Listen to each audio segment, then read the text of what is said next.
रमीज राजा का कहना था कि जब कोई नाकिस बल्लेबाज कर रहा होता था तो ड्रेसिंग रूम से उसे ग्लोव्स भिजवा दिए जाते थे, यानी हिदायत दी जाती थी कि आपने किस तरह खेलना है।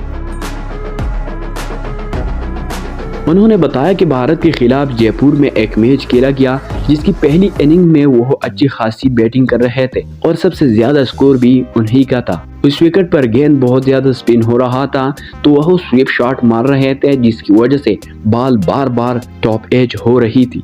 उन्होंने नजर घुमाई तो देखा कि 12वां खिलाड़ी ग्लोव्स लिए मैदान में आ रहा है। इस मौका पर उन्होंने सोचा कि बाकियों का तो 10-10 स्कोर है और मैं तो 40 पर खेल रहा हूँ, तो फिर ये क्यों आ रहा है। खैर वो खिलाड़ी मेरे पास आया और कहने लगा कि वह कप्तान यानी इमरान खान कह रहे हैं कि आप कभी भी आउट हो जाएंगे, आप जो शॉट खेल रहे हैं इस पर आउट हो सकते हैं, अब ये शॉट नहीं खेलनी। और ये कहकर वो वापस चला गया। रमीज राजा ने इस इनिंग में सेंचुरी बनाई, जिसके बाद भारत ने दूसरा गेंद लिया यानी नया गेंद लिया। नई गेंद लेते ही कपिल देव ने बॉलिंग शुरू की और उसी दौरान रमीज आउट होकर पवेलियन लौट गए।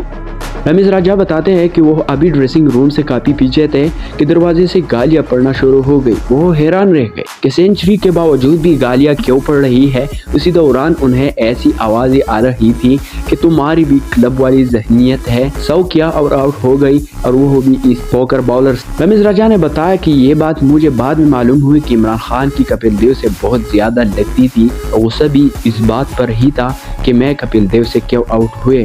वाज़िह रहे इमरान खान को पाकिस्तान क्रिकेट टीम के कामयाब तरीन कप्तानों की फहरिस्त में शुमार किया जाता है। उन्हीं की कप्तानी में पाकिस्तान ने 1992 का वर्ल्ड कप भी अपने नाम किया था।